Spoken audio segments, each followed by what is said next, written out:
Madame, Monsieur, bonsoir. Voici les titres de ce vendredi 5 septembre. Mauritius Telecom dément avec force des données de sa base de clients n'ont pas atterri sur une plateforme non sécurisée, comme avancé par un expert étranger en cybersécurité. Destruction de milliards de roupies de la MIC. Pourquoi? Explication dans ce journal. À Phoenix, l'on a prié pour la paix et la prospérité. C'était lors des célébrations nationales pour célébrer l'anniversaire de naissance du prophète Mohammed. Des officiers de la police mauricienne formés aux techniques d'interception pour tout trafic illégal en mer, une formation dispensée par Interpol. Aux États-Unis, Donald Trump va signer un décret pour renommer le Pentagone ministère de la guerre. Et là, ça devient impassible. Et puis nous irons visiter ensemble un atelier de confiserie qui ont une saveur particulière, celle du temps d'avant. Des informations de Mauritius Telecom auraient-elles atterri dans une base de données non sécurisée en ligne? Non, répond catégoriquement l'opérateur. Cette fuite alléguée est mentionnée dans un article d'un expert en cybersécurité basé à l'étranger. Ce dernier évoque la possibilité de données fabriquées, mais Mauritius Telecom dément lui toute compromission et assure que les informations de ses clients n'ont pas été exposées. On fait le point avec Pranav Biari. C'est au début du mois d'août que le dénommé Volodymyr Diachenko, qui se présente comme chercheur en cybersécurité, aurait repéré dans une base de données des informations en accès libre qui, selon lui, proviendraient de l'opérateur mauricien. Le 1er septembre, il publie un article à ce propos et annonce que cette fuite est à mettre sur le compte d'une tierce partie européenne, précise-t-il, et qu'elle concerne des centaines de milliers de fichiers. Dans notre entretien avec lui, il prend soin de préciser que ces données pourraient être fictives, confirmant dans la foulée la suppression de ces informations en ligne. Mauritius Telecom est monté au créneau pour démentir ces affirmations. L'opérateur affirme qu'aucune intrusion n'a été constatée dans ses propres systèmes et que les données de ses clients demeurent pleinement protégées et confidentielles. Il ajoute qu'il continuera son investigation avec l'appui d'un expert international. Et dans un premier communiqué émis hier, il mettait en garde contre la diffusion d'informations qu'il considère comme infondées.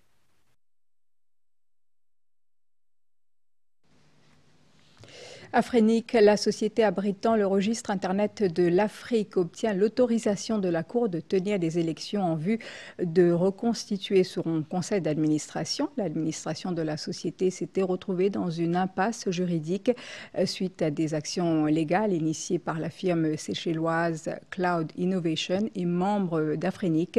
La demande d'un ordre intérimaire défendu par les avocats Désiré Bassett et Raouf Goulboul pour empêcher la tenue des élections a été rejetée dans un jugement du juge Ojayeb Krishan Sitia. Le juge Ojayeb affirme que les inconvénients seront moins importants en s'opposant à l'octroi de cet ordre intérimaire, réclamé par les avocats Désiré Bassett et Raouf Goulboul qui défendaient les intérêts de Cloud Innovation Limited. La société séchelloise cherchait à empêcher la tenue des élections pour reconstituer le conseil d'administration d'Afrique et éventuellement assurer la nomination de son directeur général. Le juge précise que l'administrateur judiciaire d'Afrique est mandaté spécifiquement pour mener à bien le processus électoral, conformément à la constitution d'Afrique, afin que le conseil puisse être constitué, y compris la nomination du directeur général. Compte tenu des pratiques frauduleuses signalées lors d'une précédente élection tenue le 23 juin 2025, l'administrateur a choisi, précise le juge Ojayeb, de procéder par un vote par système électronique avec la possibilité de recourir à des documents de procuration générés électroniquement. Le juge Ojayeb se dit convaincu que le droit fondamental de vote des membres d'Afrique est préservé et que le mode de vote électronique a été adopté afin de mieux contrôler le processus électoral et d'éliminer toute pratique frauduleuse. Il ordonne la tenue du scrutin le 12 septembre prochain en présence du commissaire électoral. On continue avec cet explicatif autour de l'annonce de la Banque de Maurice concernant la destruction de milliards de roupies de la MIC, une décision motivée entre autres par le besoin de contrôler l'inflation, car l'argent, quand il ne sert pas à produire des biens et services, engendre des distorsions économiques. Yacine Delmamod. Il y a une partie de l'argent qui nous fait travailler là, vous venez pour communiquer là après. Quand nous retournons sa casse là à la banque de Boris, pour qu'il ait détruire ça, ça veut dire nous tirer ça depuis le système financier, monétaire, pour qu'il nous élimine l'effet néfaste qui ça excessive money printing là qui gagne dans l'économie. Pour comprendre cette annonce, il faut savoir que l'argent qui circule dans un pays doit correspondre aux biens et aux services disponibles dans le pays pour avoir de la valeur. Raison pour laquelle l'impression des billets est contrôlée. Et dans un cas spécifique, par exemple, durant la COVID, et dans certaines la Banque centrale, ils impriment l'argent pour faire l'économie bouger. Durant la COVID, pas de production, right? Et c'est une perte d'emploi à l'horizon. Dans ce cas spécifique-là, temporairement, capable de faire imprime monnaie, comment dire, pour faire l'économie là bouger. Dans ce cas, lorsque la situation revient à la normale, cet argent doit être retiré de la circulation. Si nous pouvons produire plus, nous pouvons imprimer plus qui nous sommes capables d'accommoder, ça veut dire qu'il y a plus d'argent là peut compter pour ça, un asset qui nous peut produire. Naturellement, ce qui peut arriver là, si nous pouvons imprimer, sa valeur qui roupie là, comment dire, il peut commencer à perdre cette attraction, cette valeur réelle. Il y a beaucoup de pays qui font nous sommes capables de trouver Zimbabwe, l'Argentine, Venezuela, qui déjà fait ça. Ils prêtent l'argent en Zimbabwe. Finalement, ils besoin tirer sur l'argent quelques années de cela. Sur l'argent local, pas de aucune valeur. Et maintenant, on a servi de l'or américain. Sauf que des 59 milliards de roupies déboursés par la MIC, il y a aussi eu des investissements. Par exemple, il y a 25 milliards de roupies qui ont été injectés dans Airport Holdings Limited ou encore 10 milliards de roupies qui ont été utilisés pour l'achat de terrain. Théoriquement, pas si vous capable de prendre ce l'argent-là pour investir. Si tel est le cas, je pense théoriquement comment ça fait dans les autres pays, les capables posent un gros problème tel que la dépréciation du roupie. Et aussi, nous sommes capables à un stage que ça va l'argent-là avec la dépréciation qui ça fait une perte de confiance pour les investisseurs.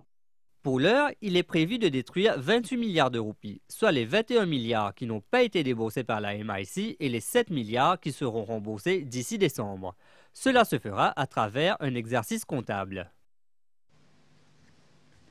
Le dernier prophète de l'islam, Mohammed, célébré comme un symbole d'espoir et de changement positif, à Phoenix ce matin lors du 1500e anniversaire de sa naissance. Le Maulana Anas Siddiqui a honoré sa mémoire tout en priant pour la paix, la prospérité à Maurice et ailleurs. Une cérémonie en présence de plusieurs personnalités. Abdel Bolaki. Le passage du prophète Mohammed sur terre a été commémoré ce vendredi au collège Alimia à Phoenix à l'initiative de Halke Quadria, Ishat et Islam. La célébration de l'Eid Milad un-Nabi marque cette année les 1500 ans de la naissance du dernier messager de l'islam.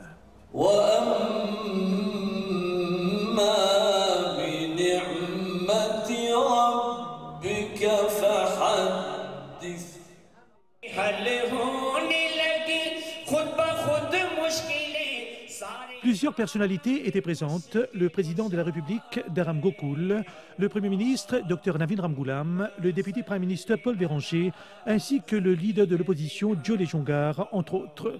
Le discours du Maulana Anas Siddiqui était centré sur l'exemple universel du prophète Mohammed. The role model for the entire universe, the role model for the entire humanity is Muhammad sallallahu alayhi wa sallam. He is the message of peace, love, harmony, and tranquility. This is the message. Les différents intervenants ont tour à tour mis en avant les enseignements du prophète Mohammed, synonyme d'espoir, d'humilité et de paix, source de progrès pour l'humanité, ont-ils souligné. La cérémonie comprenait également des prestations des représentants de la Blue Mosque de Turquie. أعوذ بالله من الشيطان الرجيم. Ainsi que des étudiants de la Juma Masjid de Port-Louis.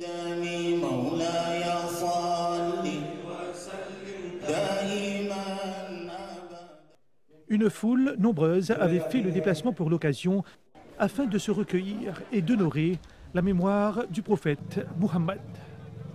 Un modèle pour nous, qui enseigne qui reste tout le temps sage, pas en colère. Si on est en colère, pour nous, on ne peut pas faire quelque chose, si on a la capacité. Les leçons qu'il nous donnait, on nous dit toutes les leçons, ça veut dire respecter au prochain. En pratique, ça, rester dans l'équipe, de brave, pas expliquer.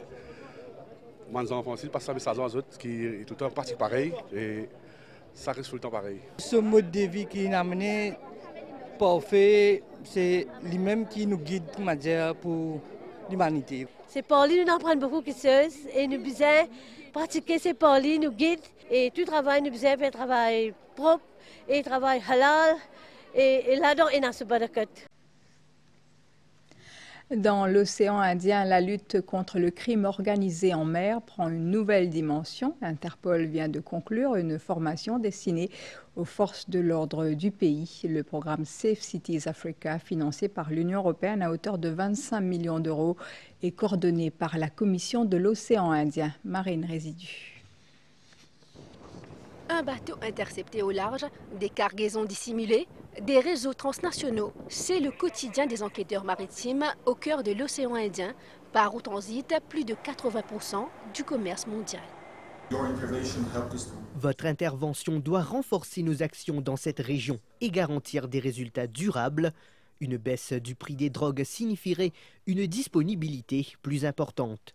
Les officiers formés aux techniques d'interception de ce trafic illégal pourront éventuellement apporter une réponse coordonnée et plus efficace. Cette formation-là pour aider nous plus, comment dire, côté l'enquête, pour traquer les bateaux et aussi les personnes qui sont wanted. Avec l'aide d'Interpol, nous avons retracé, là nous mettons une notice. Il concerne beaucoup la drogue.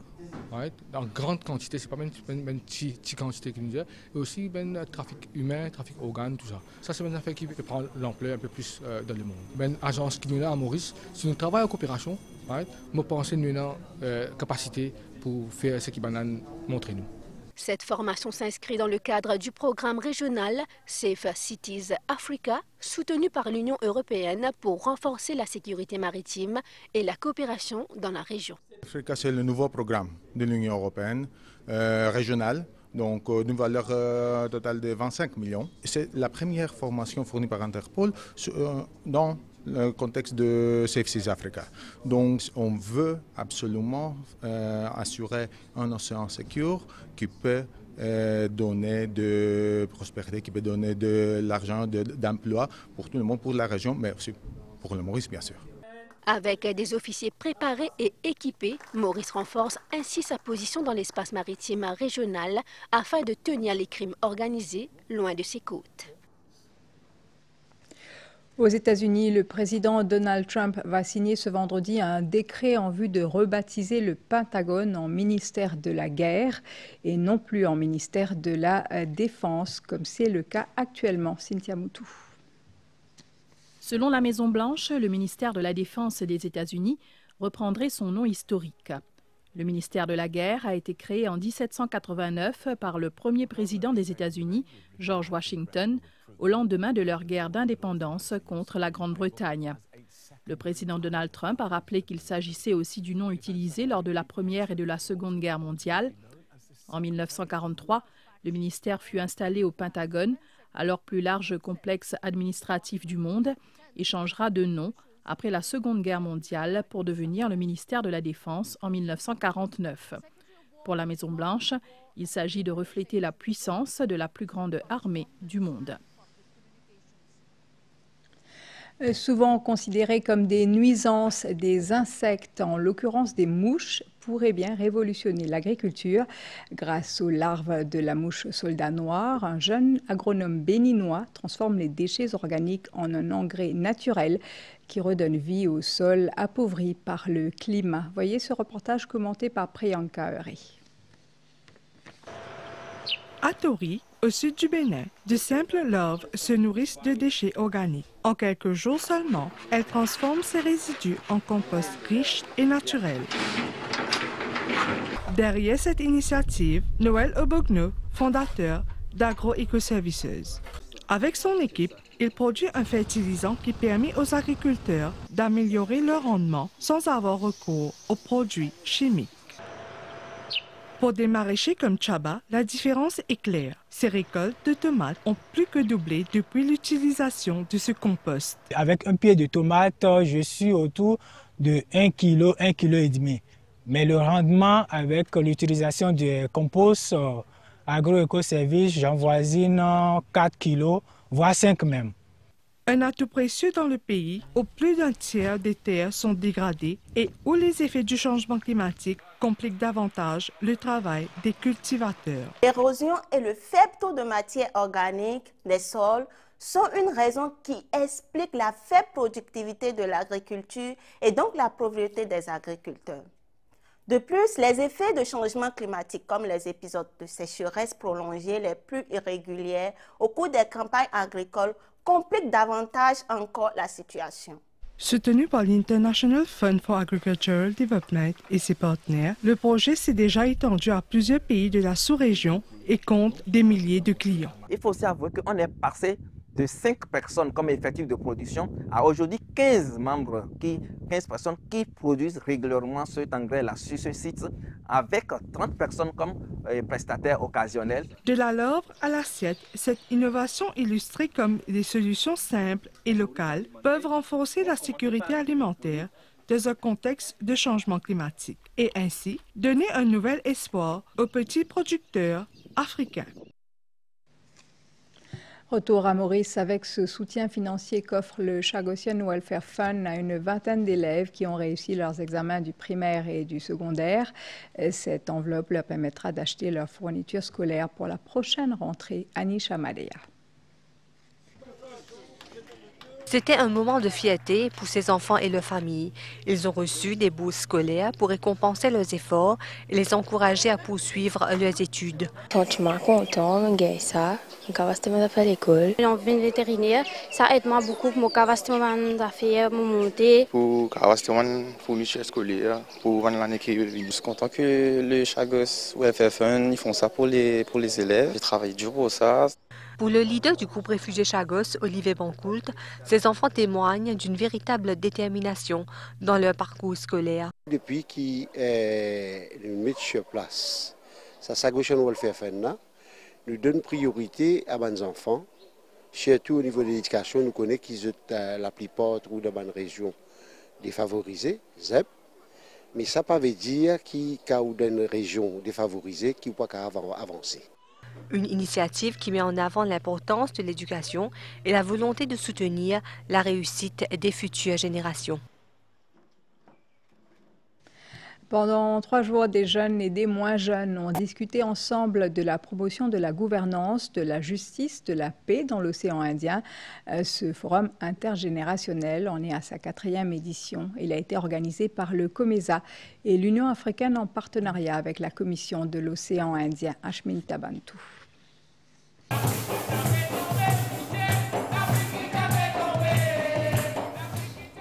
Pendant 3 jours, des acteurs régionaux issus de différentes structures telles que la National Youth Council, la Commission de l'océan Indien et d'autres organisations de la région de l'océan Indien ont participé à cette initiative intergénérationnelle. L'objectif est de prévenir des conflits, de promouvoir la gouvernance démocratique et de soutenir la justice pour assurer l'égalité des genres. Notre rôle, c'est réunir différentes opinions de jeunes, préparer des documents de consultation, proposer des suggestions à l'autorité pour différents sujets qui concernent les jeunes. Surtout qu'il a nous cause d'une conférence intergénérationnelle. Pour les participants, l'importance de ce forum réside dans l'écoute et la collaboration entre générations. Je suis ici surtout pour parler de la place des femmes dans la COMESA, mais aussi dans l'économie mauricienne. Et cette place des femmes, comment on peut la valoriser? Pour mieux avancer, il faut former la jeunesse sur différentes thématiques et pouvoir trouver des solutions ensemble. Ces échanges permettront de mettre en lumière des stratégies pour renforcer la cohésion sociale. Pour comprendre qui ban policies qu'il y a dans nos pays, comment pour faire pour améliorer les policies, comment pour travailler avec les head of states et aussi comment nous sommes capables d'amener une solution sustainable. À la fin de ce forum, les solutions et les recommandations proposées permettront de définir des actions concrètes. Point de presse du MSM ce vendredi au SunTrust à Port-Louis. Le président du parti et leader de l'opposition, Joe Lejongar, a passé en revue plusieurs actualités. Il était accompagné du docteur Nganaden Padayachi, qui est lui revenu sur la situation économique du pays et notamment sur la dette publique. Le compte-rendu de Krishan Sitia. Le président du mouvement socialiste militant, Joe Lejongar, a commenté plusieurs sujets d'actualité. Il a notamment abordé la situation à la Banque de Maurice et dit noter une instabilité au sein de l'Alliance du changement. Le docteur Nganaden Padayachi est quant à lui revenu sur l'état de l'économie du pays. Nos dettes qui augmentent par seulement 45 milliards de roupies jusqu'à juin 2024. Et nos richesses, nos PIB, nos GDP, qui augmente par plus que 60 milliards de roupies. En 9 mois seulement, dette augmente par plus que 48 milliards de roupies. Nos richesses qui nous produisent, nos GDP, nos PIB, ils augmentent par 36,7 milliards de roupies. Dans le secteur de la santé, avec un dépistage précoce, c'est une maladie qui peut être guérie à presque 100% grâce à des antiviraux. L'hépatite C, une inflammation du foie, est transmise principalement à travers le sang. La prise en charge qui avait démarré au centre de gastro-entérologie et d'hépatologie de l'hôpital Jitu est maintenant décentralisée. Plus de 6000 patients reçoivent à ce jour un traitement. Cynthia Moutou. L'hépatite C se transmet principalement à travers le sang et les personnes les plus fréquemment touchées sont les usagers de drogue par voie intraveineuse. Je viens à l'hôpital pour suivre le traitement pour l'hépatite C. Mon hépatite à travers un petit peu de drogue avant bien aiguille. C'est comme tout mouvement, en gros, je viens à l'hôpital, je fais un test rapide hépatique. Avec le traitement qui m'a gagné ici, je gagne un grand changement. À Maurice, on comptait il y a quelques années environ 10 000 personnes souffrant de l'hépatite C. La grande majorité des patients ne connaissent pas l'hépatite C. L'hépatite C n'a pas fait aucun problème avant 15 à 20 ans, quand la plupart des patients présentaient avec cirrhose de foie. Et une complication avec qui les patients présentés plus couramment, c'est de l'eau dans le ventre, ce qu'on appelle ascites, soit la jaunisse, soit vomissement du sang, soit cancer de foie. Malheureusement, quand on arrive à ce stage-là, le traitement d'hépatite C n'est pas aussi efficace. Et aussi plus important, c'est ne pas capable de réverser la cirrhose de foie. Le dépistage et le traitement précoce sont essentiels pour toute personne à risque. À ce jour, plus de 6000 patients ont été traités. Peut-être donne-moi un comprimé pour boire 3 mois. Et quand je viens au 3e rendez-vous, je dis OK, pour moi, le mot est normal. C'est ce qu'on appelle un direct acting antivirals, c'est-à-dire un médicament qui travaille directement sur le virus lui-même. L'avantage de ces médicaments-là, numéro 1, il y a très peu d'effets secondaires, et numéro 2, il est très efficace. Ça veut dire chance de cure avec le médicament, c'est plus de 98%. Outre les hôpitaux régionaux, la prise en charge se fait aussi dans les prisons et sur les sites de distribution de méthadone. Dans cette ère de l'innovation, il y a aussi des traditions qui ne se perdent pas. À Curpip, une très petite entreprise, membre de l'association Geste, perpétue un savoir-faire transmis par des sœurs de Lorette. Bonbons d'antan est le seul fabricant de bonbons artisanaux du pays. C'est une délicieuse visite que nous propose Jalila Senali. Dans cette casserole, Anne-Laure laisse mijoter une mixture de sucre et de jus de canne à sucre. Aujourd'hui, elle prépare des bonbons faits maison, parfum tamarin pour une commande. Prochaine étape, le mélange pour bien répartir les saveurs. On a utilisé le tamarin et également un peu de jus de canne Comme vous pouvez voir dehors, il y a la machine de canne à sucre, il y a les cannes également. Vous voyez qu'on travaille plus à la main, c'est pour être sûr de la chaleur. Si on met des gants, on ne va pas savoir si c'est assez chaud, si c'est assez froid. Et c'est grâce à ça qu'on va savoir à quel moment qu'on peut passer dans la machine. C'est une course contre la montre. Le mélange, découpé en morceaux, passe ensuite dans cette machine qui date de 1875. Jamais rénovée mais toujours vaillante, elle continue de donner leur forme aux bonbons. Et là, ça devient encore facile.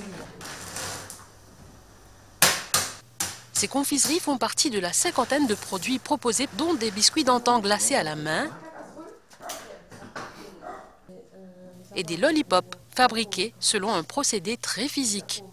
Il fallait blanchir le sucre pour que le sucre ait une texture plus fluffy et qu'on puisse travailler le sucre. Donc là, comme vous voyez, c'est brillant. Ça a eu de l'air. Donc si on ne mettait pas de l'air dedans, le bonbon n'allait pas être, on va dire, gonflé. Il faut étirer bien le bonbon pour qu'on puisse faire ça devenir en lollipop. Ici, tout a commencé il y a une vingtaine d'années avec ce produit, le sucre d'orge. Mais surtout, l'aventure débute grâce à un héritage précieux, les recettes des sœurs du couvent de Lorette. Donc le sucre d'orge à la menthe que maman a appris avec une sœur qui s'appelle Sœur Luc. Donc j'étais au couvent de Lorette de Kierpipe dès la première. Donc c'est grâce à ça qu'on a pu faire la connexion avec la Sœur Luc, qu'on a pu apprendre qui elle était, qu'elle a pu apprendre aussi qui nous sommes et qu'elle nous a fait confiance surtout pour nous passer la recette secrète. Et aujourd'hui elle a 101 ans. Forte d'une équipe de 4 femmes, Bonbons d'antan est aujourd'hui l'unique confiserie artisanale de Maurice. Elle est la seule entreprise qui propose des bonbons artisanaux. On doit garder la barre toujours haute. C'est une fierté également de pouvoir montrer à la génération d'aujourd'hui qui ne connaissent pas c'est quoi les pastilles limon, les sucres d'orge, les bonbons coco d'autrefois. Et être jeune maman et entrepreneur, c'est assez compliqué de jongler en sa vie de maman et sa vie de travail. Mais on va dire, si on garde la motivation et la force, on va dire que ma fille est ma force à l'heure actuelle. Et pour qu'elle soit fière de moi et qu'elle puisse un jour reprendre, on va dire, Bonbons d'antan, comme moi j'ai repris de ma maman. Bonbons d'antan ne se contente pas de fabriquer des douceurs. Elle perpétue un savoir-faire unique, tourné vers l'avenir, sans jamais perdre le goût du passé. L'univers poétique, politique et profondément humain de Vinod Raghunandan, homme de lettres disparu il y a une dizaine d'années, mise en lumière demain samedi à l'Institut français de Maurice, une soirée littéraire portée par des voix féminines dans le cadre de la sortie des œuvres complètes de l'auteur Kendi Mangra. Ce matin-là, les pages des œuvres de Vinod Raghunandan sortaient de l'impression. On découvrait la couverture, les textes. Brigitte Masson, éditrice du projet, veille au grain. Elle connaît le poids de ce travail et de ce qu'il représente pour le patrimoine culturel du pays. Très grand plaisir de voir les feuilles imprimées qui sortent de la presse. C'est toujours très émouvant pour un éditeur et même pour un auteur aussi d'ailleurs s'il est là. Et du coup, ça représente quand même 2 années de travail derrière avant qu'on arrive à ce stade-là.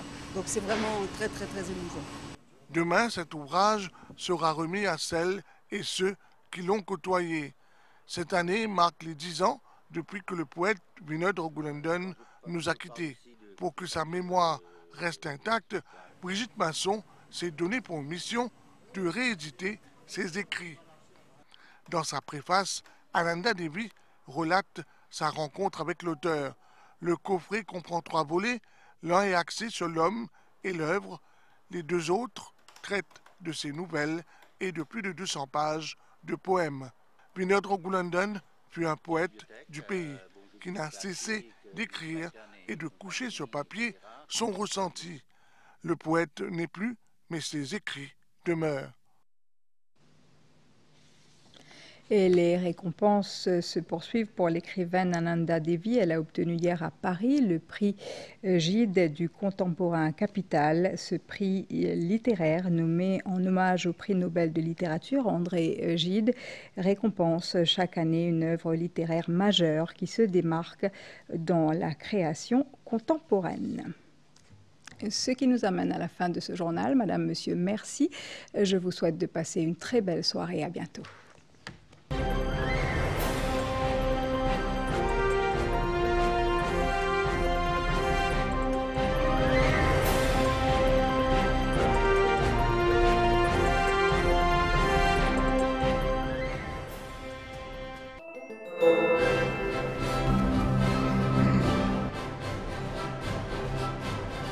Fans de foot, fans de Première Ligue, le roi, le lion est de retour.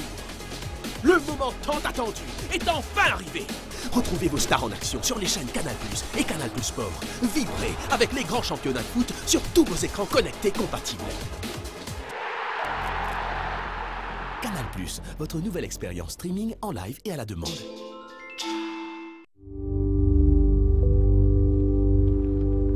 Un chocolat fondant et onctueux. Un vrai plaisir qui dure. Goûtez le qui fait l'unanimité. Pour tout achat de 2 produits Cadbury participants, scannez le QR code ou envoyez un message WhatsApp pour tenter de gagner votre part des 350 000 roupies en prix incroyables. Cadbury, there's a glass and a half in everyone. Conditions générales applicables.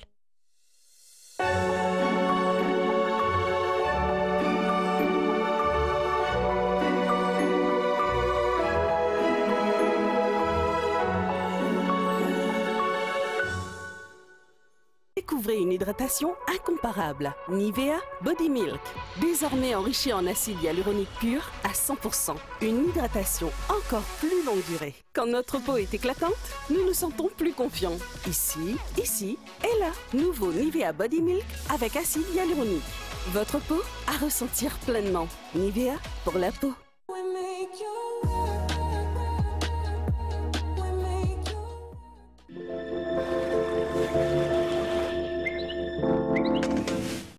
À Maurice, le temps sera mi-couvert, devenant parfois nuageux, principalement sur la moitié est de l'île et sur les terrains élevés ce soir jusqu'à tôt demain matin avec quelques averses. La température minimale sera entre 15 et 17 degrés sur le plateau central et entre 19 et 21 degrés sur le littoral. Essentiellement beau au cours de la journée de demain. Toutefois, il y aura des développements nuageux temporaires dans l'après-midi à l'ouest et sur une partie du plateau central avec quelques averses localisées. La température maximale sera supérieure à la moyenne saisonnière et sera entre 22 et 25 degrés sur les hauteurs et entre 27 et 30 degrés dans les régions côtières. La mer est agitée au-delà des récifs avec des houles du sud-ouest de l'ordre de 2 mètres. À Rodrigue, temps mi-couvert durant la nuit avec de faibles ondées occasionnelles sur les hauts. La température minimale sera entre 18 et 21 degrés. Période nuageuse demain avec quelques ondées. La température maximale sera entre 23 et 26 degrés. Le vent soufflera du secteur est à environ 30 km/h avec des rafales de l'ordre de 55 km/h. La mer est forte au-delà des récifs avec des houles du sud-ouest de l'ordre de 2,50 m. Les sorties en haute mer sont déconseillées. Après quelques averses dans la soirée, il fera essentiellement beau à Agalega. La température minimale sera d'environ 24 degrés et la maximale sera d'environ 30 degrés.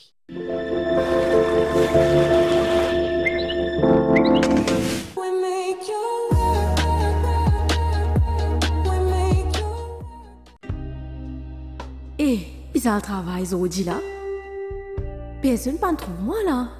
Guerre retourne à case. Personne pas pour connaître. Mais qui te peut faire?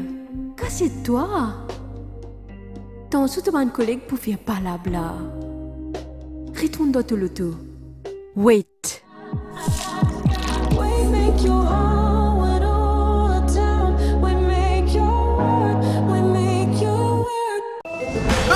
Le lion est de retour. Pour célébrer ce grand retour sur les chaînes Canal+ et Canal+ Sport, pour tout nouvel abonnement jusqu'au 31 août, bénéficiez du pack sport à seulement 350 roupies par mois jusqu'à fin février 2026. Rendez-vous vite en Canal+ Store ou sur canalplus-maurice.com.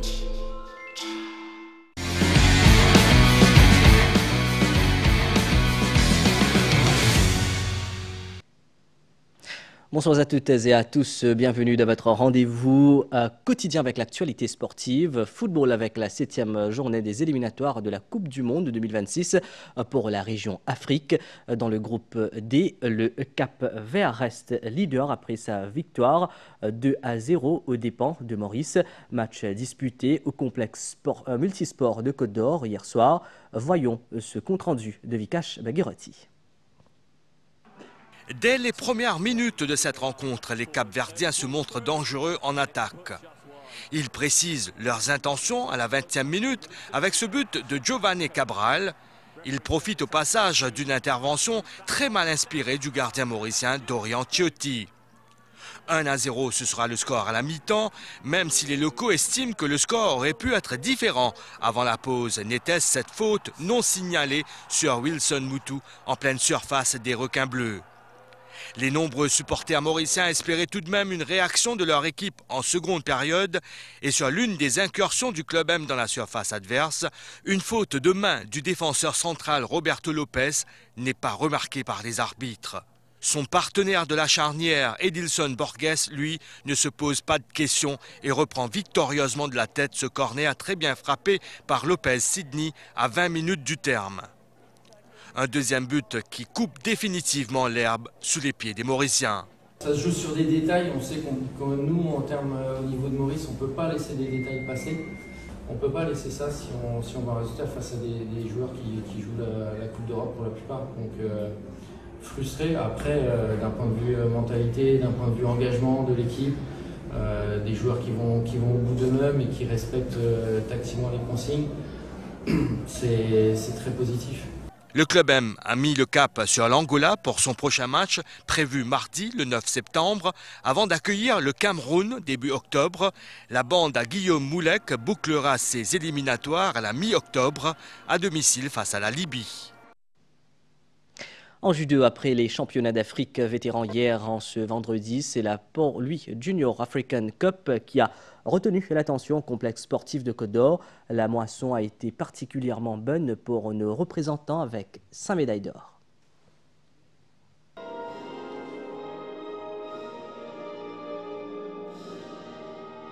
L'hymne national de Maurice a retenti à 5 reprises en ce vendredi après-midi au complexe multisport de Côte d'Or. Nos représentants dans la Port-Louis Junior Judo African Cup ont brillé lors de cette compétition internationale, à l'instar d'Honorine Bégué. J'ai entraîné tous les jours à galoper, faire des sacrifices, pas manger, comme dit, faire régime, mon corps. Un régime qui fait mon gagner aujourd'hui. Et je remercie mon entraîneur, Eddie André, qui peut donner des efforts pour nous et mon fier, qui m'a amené une médaille pour lui.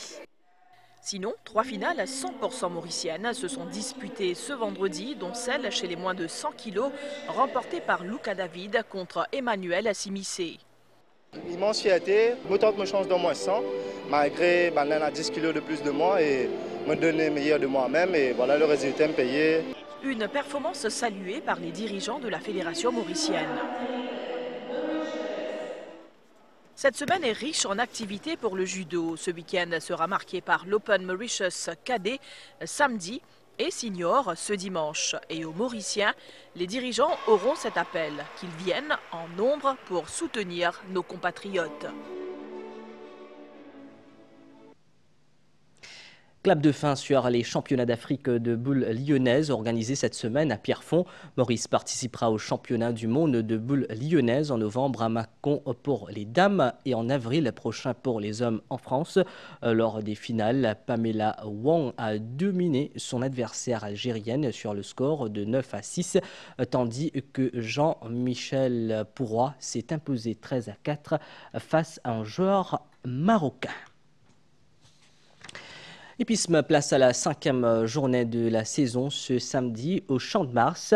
Et cette épreuve sont au programme, encore une fois, les écuries Vincent Alette, Samraj Mahadja et Gajadar sont à surveiller Rajiv Gunput. 7 épreuves seront disputées ce samedi sur le gazon port-louisien. 2 courses retiennent particulièrement l'attention, soit la 5e et la 6e. Dans l'épreuve phare sur 1365 mètres, 4 partants sont au départ.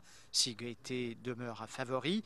The Mauritian de l'écurie Gajadar est un bon outsider avec Manuel Nunes. I was supposed to ride Port Louis, but unfortunately he kicked his box in the morning. Yesterday morning I have to scratch him, so then I have to ride the Mauritian now. So I'm not so sure if he's fit to go there. I'm not so sure if he need a run, but Yeah, he has throw and gallop, so we've done enough. Hopefully he can run well tomorrow. Un départ qui sera donné à 15h25. La journée à suivre en direct et en intégralité sur MBC 11 à partir de midi. La première édition du Red Bull Triple Thrill aura lieu ce samedi à partir de 9h dans le sud du pays. Cette course de relais comprend 3 sports, le mountain bike, le trail running et le kitesurf. Le tout sur un total de 33,3 km. Cet événement regroupera une vingtaine d'équipes de 3. Les précisions de Luca Pito, kitesurfer. Il était l'un des invités du magazine télé Sports Select. Tout d'abord, il y a un objectif sportif, il y a quand même vraiment un challenge et d'aller chercher son thrill. Mais au-delà de ça, avec Fabrice, ça fait presque 10 ans qu'on travaille ensemble et qu'on a fait plein d'événements. Souvent, c'est des événements pour un sport à chaque fois, notamment l'événement de kite qu'on fait tous les ans. Et là, l'idée, c'était de réunir une communauté sportive, c'était de réunir différentes communautés de différents sports pour tous passer une super belle journée ensemble, que ce soit à la montagne ou à la plage. Et de réunir 3 milieux différents, trois mondes différents sur une course de relais. Un retour à présent sur les éliminatoires de la Coupe du Monde de 2026 au niveau européen. La première journée de la phase de poule s'est disputée jeudi soir. La grosse sensation est venue du groupe A où l'Allemagne a été battue 0-2 en Slovaquie. Dans le groupe E, l'Espagne s'est facilement imposée 0-3 en Bulgarie. Dans le groupe G, les Pays-Bas et la Pologne se sont neutralisés un partout. Ce soir, 10 duels seront livrés ainsi dans le groupe B. La Slovénie recevra la Suède. Dans le groupe D, la France sera en Ukraine. Dans le groupe I, l'Italie recevra l'Estonie. C'est l'affiche de rêve à l'US Open à New York. Novak Djokovic affronte Carlos Alcaraz en demi-finale du tournoi. Un choc de génération entre la légende serbe en quête d'un 25e titre du Grand Chelem et le jeune prodige espagnol toujours aussi impressionnant à seulement 22 ans. Djokovic mène 100 victoires à 3 dans leur confrontation, mais Alcaraz reste une menace permanente. Et c'est tout pour cette édition du Journal des Sports. Merci de votre attention. À très bientôt. Passez une excellente soirée sur nos chaînes.